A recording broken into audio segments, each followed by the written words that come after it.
On sait très bien comment capter l'énergie du vent avec des éoliennes, mais il y a une question qui reste cruciale. Comment on fait pour stocker et transporter toute cette puissance quand le vent souffle fort? Eh bien, c'est exactement ce qui nous amène aujourd'hui à parler de l'hydrogène, ou H2E. Mais attention, avant de plonger tête la première, posons-nous une question fondamentale, une sorte d'énigme en fait. L'électricité, est-ce une source d'énergie ou bien un vecteur énergétique? C'est la clé de toute cette analyse et la réponse, eh bien, on la garde pour la toute fin. Allez, entrons dans le vif du sujet. La toute première chose à bien comprendre sur notre star du jour, l'hydrogène, c'est qu'il n'est pas une source d'énergie. Non, son vrai rôle, sa vraie nature, c'est d'être un transporteur d'énergie. Un vecteur énergétique. Qu'est-ce que ça veut dire au juste? En fait, c'est assez simple.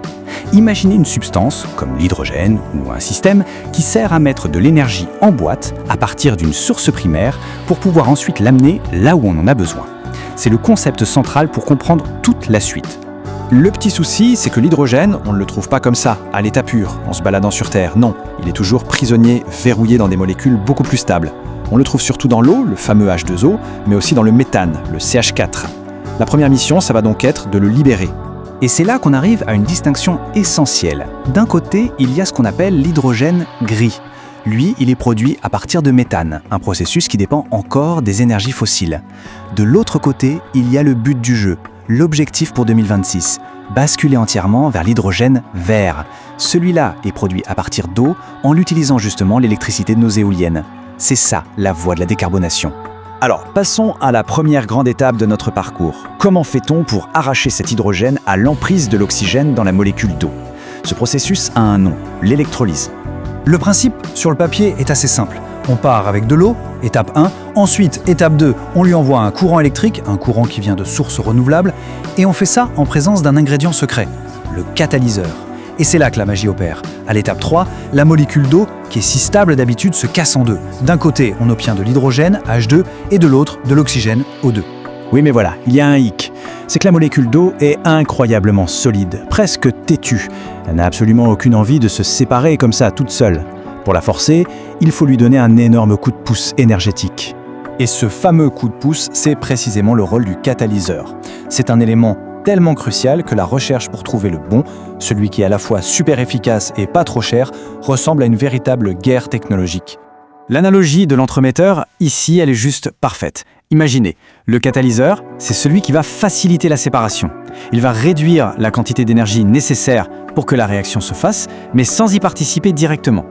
En gros, il prépare le terrain et puis s'efface. Aujourd'hui, la technologie qui a le vent en poupe s'appelle PEM, pour membrane à échange de protons. C'est une sorte de filtre ultra sophistiqué. Mais cette technologie de pointe a un énorme talon d'Achille. Elle a besoin de deux métaux très spécifiques pour fonctionner, l'iridium et le platine. Et voilà le problème, résumé en une seule phrase, choc. Ces deux métaux sont plus rares que l'or. Leur coût est exorbitant bien sûr, mais ce n'est pas tout. Leur production est concentrée dans très peu de pays, ce qui en fait un véritable verrou géopolitique et économique pour déployer l'hydrogène vert à très grande échelle. Heureusement, la recherche ne reste pas les bras croisés. L'objectif numéro 1 en ce moment, c'est de mettre au point de nouveaux catalyseurs basés sur des matériaux beaucoup plus abondants et moins chers. Le nickel, par exemple, est une piste très sérieuse. C'est vraiment la clé pour faire baisser les coûts. Bon, mettons-nous en situation.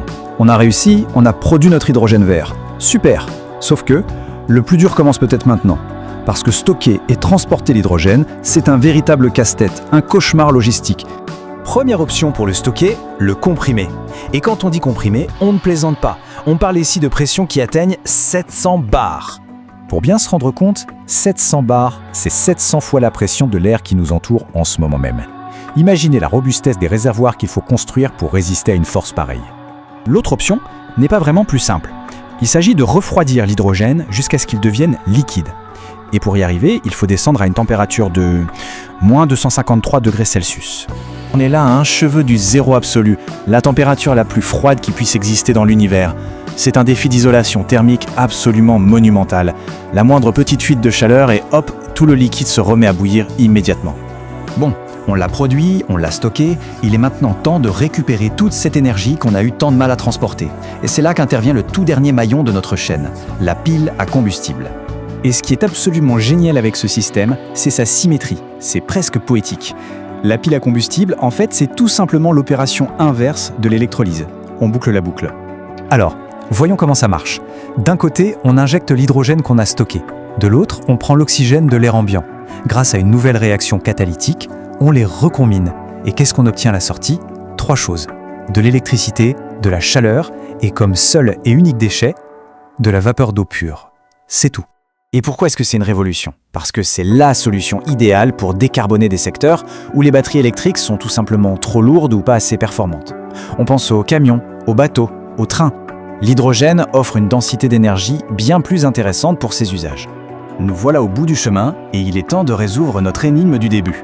L'électricité, alors source ou vecteur? La réponse c'est que c'est un vecteur énergétique exactement comme l'hydrogène. Elle n'est pas une source d'énergie primaire, c'est le moyen de transport qui amène l'énergie depuis une centrale ou une éolienne jusqu'à la prise de courant. L'hydrogène vert est donc ce pont indispensable pour décarboner l'industrie lourde.